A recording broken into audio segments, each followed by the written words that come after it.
Tapos dito mga par, magpapakanan po tayo dito. I never really know what's going on. Look at me sometimes like all you want to do is run.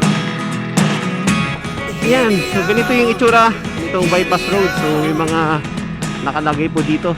It's all the things you never show. There are the things I want to know. And mga par, so tatry natin puntahan yung pinakadulo nito. Kung saan tayo lalabas. So slow. But if you don't wanna tell me now, I guess I'll never know. Losing almost. Ang bayan ng Lingayen at Binmaloy ay isa sa pinagmamalaki ng probinsya ng Pangasinan. Nakilala ang bayang ito dahil sa mga aquaculture at mga product industry nito. Dahil kilala ang bayang ito, dumadami ang mga pribado at pampublikong sasakyan na nagdudulot ng matinding trapiko. Kaya napagpasyahan ng gobyerno na gumawa ng isang bypass road para makaiwas ang mga mamamayan at bumilis ang mga transportasyon dito. Ayon sa ulat na isinumite ni DPWH Region 1 Romel M. Tan, binanggit ni Secretary Villar na ang 2.5 bilyong proyekto ay kinabibilangan ng pagpapatayo ng 4 na linya na may habang 6 km bypass road na gawa sa Portland Concrete Cement. Nagsisimula sa interseksyon ng Pangasinan-Zambales Road at Lingayen-Labrador Diversion Road. Binabagtas ang Lingayen proper hanggang Barangay Poblasyon sa munisipalidad ng Binmalay. Kaya sa video na ito, bibisitahin natin ang ginagawang access road at titignan kung saan na ang natapos dito. Kaya tara mga par, let's go!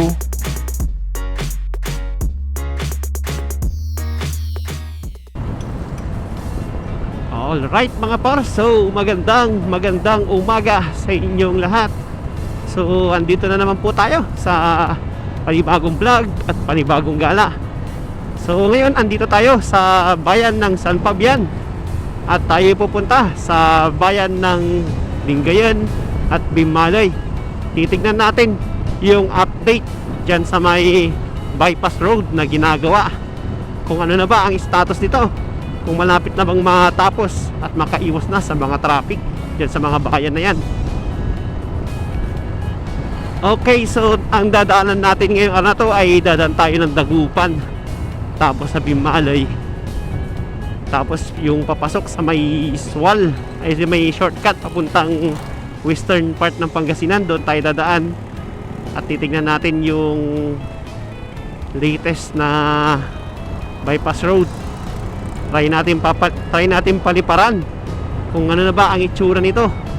So tara mga par, let's go! Nandito na tayo sa may tulay dito sa may San Fabian. So marami nang nare-renovate dito at ginagawa sa may Kayanga Bridge. Yan. Okay, so nandito na tayo sa may papasok ng Dagupan. So dito tayo sa may Bunuan Road dadaan para makapunta dun sa may Binmalay. Sa mga nakakaalam na, ang Dagupan po ay mayaman sa mga palaisdaan at ito ang tinatawag din ang Bangus Capital. Pagdating sa mga social life, ang Dagupan City ay hindi na po nagpapahuli. Ang dami na po dito mga establishment na pwede nyong puntahan at pwede nyong mag happy. So kompleto na po, hindi na po nahuhuli itong Dagupan sa Maynila. Ang kaibahan na lang is yung mga nagtataasang building na wala masyado dito sa Dagupan. Dito sa part ng Bunuan ang pinaka-traffic pagdating ng umaga at hapon mga par. So kung kayo ay dadaan dito, manggagaling punta kayo ng Mangaldan, so iwasan nyo na lang po munang dumaan dito ng ganong oras. Pero pagdating naman ng tanghali, yan, so from 10 or 11 to 3, ayan, medyo maganda ang daloy ng trapiko dito. Kaya po pala pupuntahan natin itong lugar na to, ang Bypass Road, dahil sinuggest po ng ating mga subscribers. Gusto nilang makita kung ano pala po yung update nitong Bypass Road na ito, kung naidugtong na po ba, kung ano na ba ang update, ano na ba ang percentage ng kanilang ginagawa. So makikita natin mamaya dahil papaliparan natin to kung saan, hanggang saan na ba nakadugtong itong Bypass Road. Okay?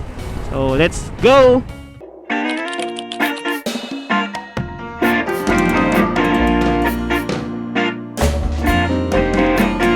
Yung bypass road dito sa Dagupan para shortcut at hindi kayo matraffic dyan sa may bayan, sa loob na mismo ng kanilang city proper. So itong kahabaan ng Divinesia Road ay may habang 2 kilometers or higit pa sa 2 kilometers. Okay, so ito ang tulay dito sa may Pantal Bridge. So ayan po mga par, makikita natin yung mga ilog at mga kabahayan dito. Napakaganda itong bypass road na ito at napakaayos.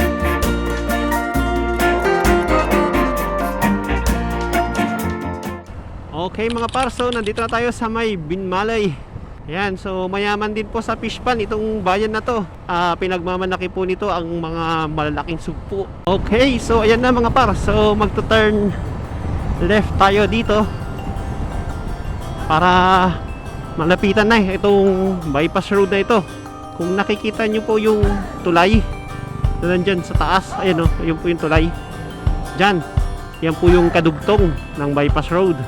So makakaiwas na sa traffic pag okay na yan. Tapos dito mga par, magpapakanan po tayo dito. Hindi pa po inaalaw yung mga 4 wheels, pero yung mga ibang motor nakakadaan na po dito kung gusto mo mag shortcut papuntang Lingayen. So dito po siya mga par. Ayan, ito yung shortcut lang na hindi pa naman ito yung pinaka main road, kundi yung daanan dyan, yung ginagawang tulay. Ayun po mga par.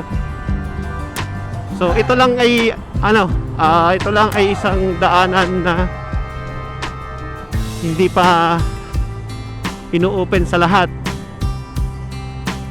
So ayan mga par, ito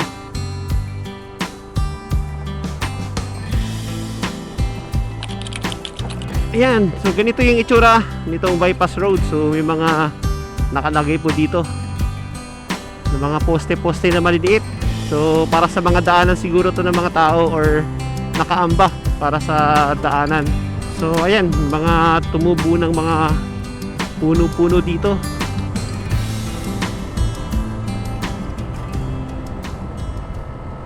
So dahil matagal na ding project to, umabot na siguro to ng mga 2 years, 3 years. Ayan, so nung project nung nakaupo pa ang Duterte administration.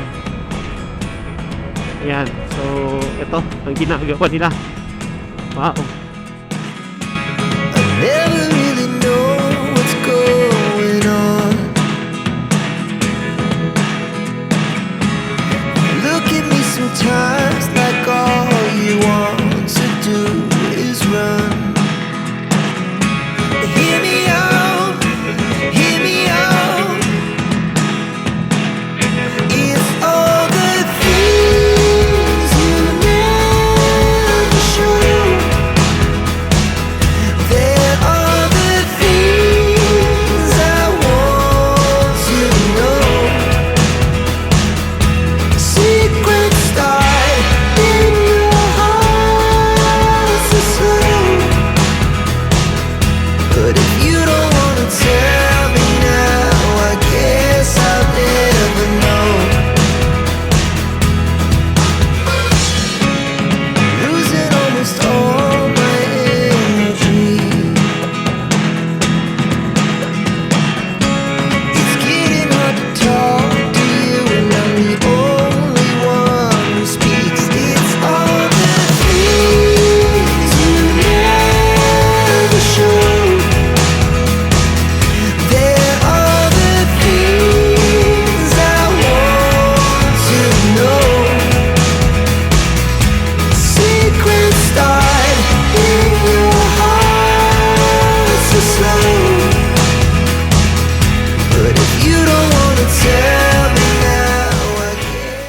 Ayan, so pwedeng dumaan dito mga par. Pwede sa mga motor. So ang labas na po nito is doon sa may Lingayen. Ayan mga par, so pag makikita natin itong daanan na to, diretso hanggang doon, makikita mo na ang kabundukan ng Sual, Pangasinan. Halos nakumpleto na pala. Siguro mga 90% na po yung nakumpleto. Yung tulay na lang po doon yung ginagawa. Ang hindi pa tapos yung patawid ng highway. So ito, nakadugtong na ito sa may Lingayen. Ayan no, nakikita ko na yung CSI Lingayen, McDonald's. So pwede pa ba dumaan dito? So tingnan natin kung pwede pa dumaan. So ito yung pinakadulo.